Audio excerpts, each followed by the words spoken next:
Everyone, I'm Ian Flood from Wild Survival 101. So remember me like maybe last week, I did a video on how boreal footwear saved my feet in the extreme cold. That was the title of it. So if you haven't watched that video yet, please click the link in the description below. I think that's essential knowledge that could really save your toes. So today we're going to talk about something a bit different. We're going to be talking about something equally as critical as well. And that's about layering system that's kept me alive and warm and comfortable in the Northwest Territories.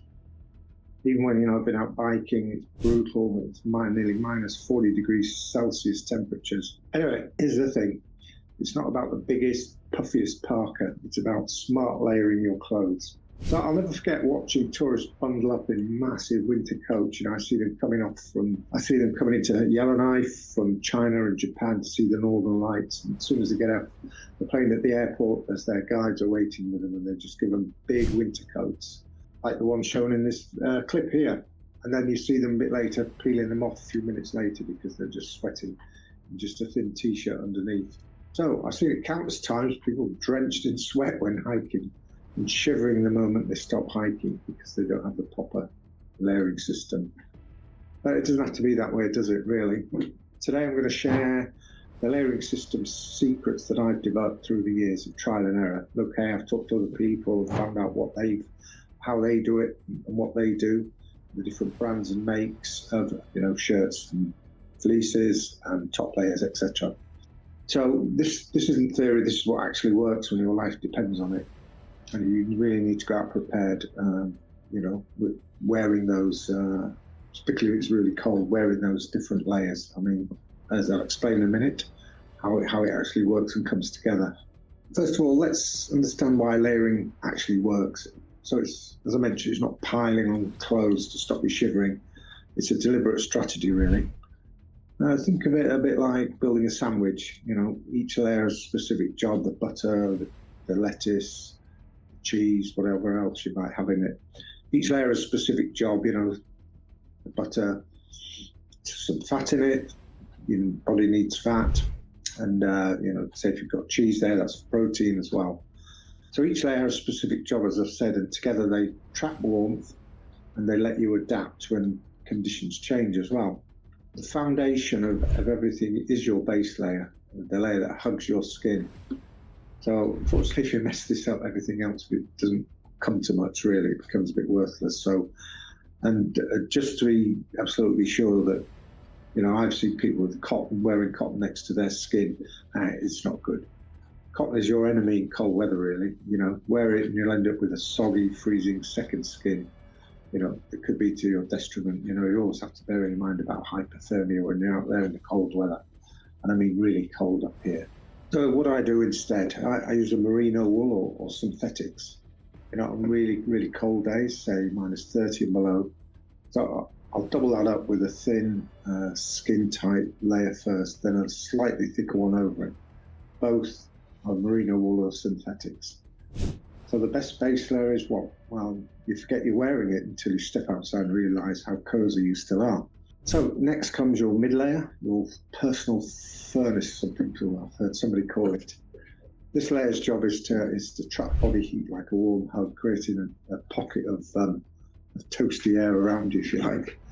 For years, one of my trusty fleeces has been my most valuable possession, really, when I'm out hiking or skiing, snowshoeing. It's light, dries fast, and somehow stays warm, even when it's slightly damp. So here's the key.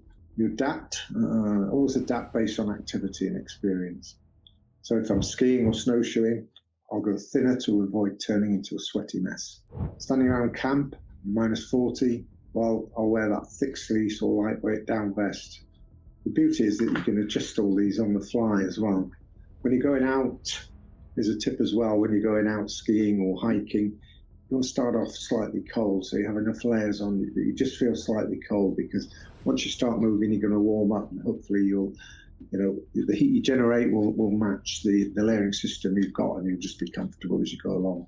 Your outer shell is really to bounce the weather off you, if you like to call it that. And it stands between you and getting cold, getting destroyed sometimes by the Arctic wind, which can be brutal. You have to think about it's minus 30 out and the wind's blowing at minus 20 kilometers an hour, that brings the wind chill down. It can bring it down to like below minus 40 as well. So you really need to wrap up well. So that carefully built warmth for your layers, well, it's gone in protection. It's gone in seconds without protection. So here in the Northwest Territories, now I really have two options: a breathable soft shell for dry cold that lets me move freely, and a waterproof hard shell when the winter gets serious, and it's snowing hard. So the difference between good and great comes down to three things really when you're talking about your layering system. You need cuffs that seal out wind but don't cut off your circulation. You need a hood that works with your winter hat, and pit zips for when you're inevitably overdressed. Get this right, you've got a personal climate zone wherever you go. Now, okay, let's talk about extremities where frostbite strikes first, It's like your ears, your hands. So heat loss through your head, it can be substantial. So I use a layered approach here too. So I start with a thin fleece hat that covers my ears, and add a neck gaiter that pulls up to cover my nose and mouth and lower face as well. The way I do it as well with the neck gaiter, I usually have it around the back of my head and it comes down like this, and the hat that goes over the top as well. So you just have that part exposed. And if it is cold as well, you've got ski goggles as well to protect that exposed place. So for hands, I start with thin liner gloves made of merino wool for dexterity, and then I put insulated mittens over them. So mittens tend to be significantly warmer than gloves because your fingers can, close to each other, and they can warm each other. So if it's really cold as well, you can get those chemical hand warmers that come in a packet. You can just break them and it starts to release heat, and they can go for 6-8 hours as well. So I guess when you're choosing mittens as well, you want to make them slightly bigger as well because you want some room for those hand warmers as well. So also your feet need the same attention. So I usually begin with synthetic liner socks, and they wick moisture away from your feet, and then thick wool socks for insulation. Here's the crucial part: boots you need to have with breathing room. Tight boots, no good. When you go and buy them in the shop, hopefully a good shop will have several different pairs of socks that you can try on.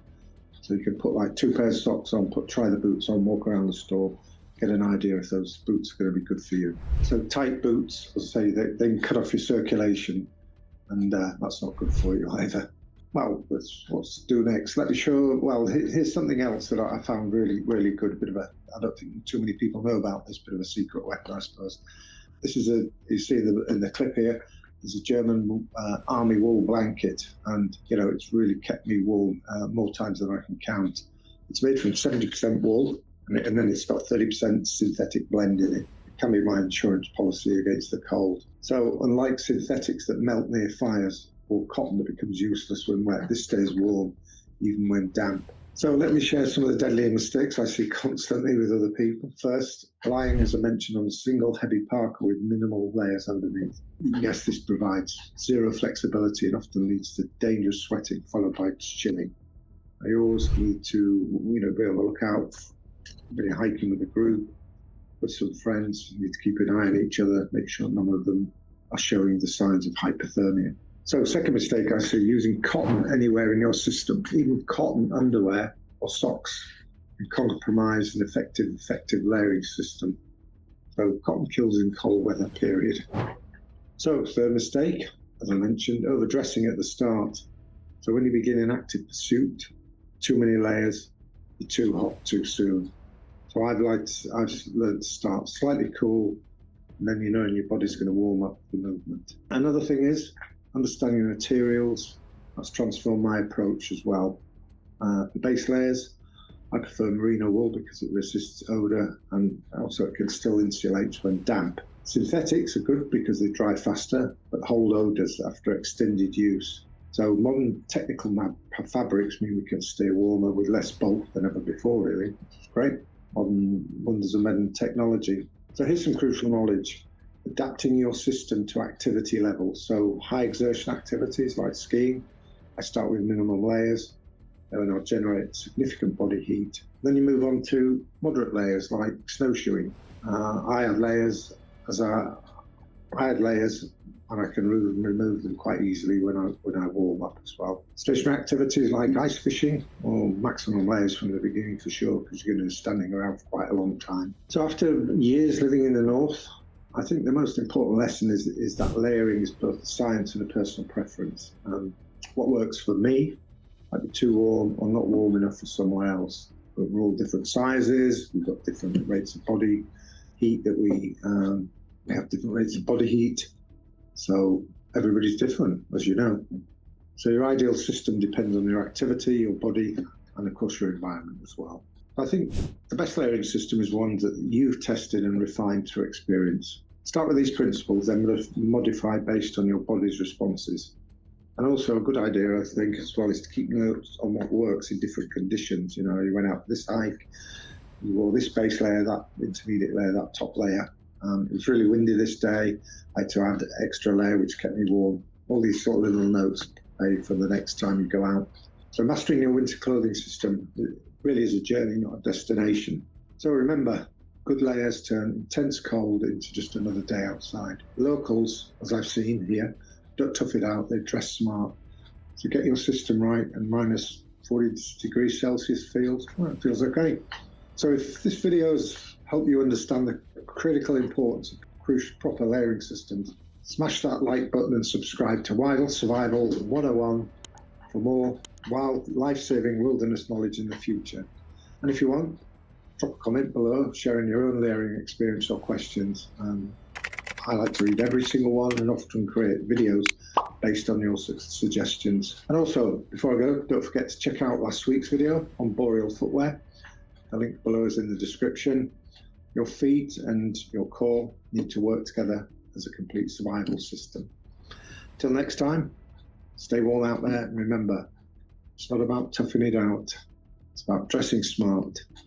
Layer like your life depends on it, because, you know, sometimes it does.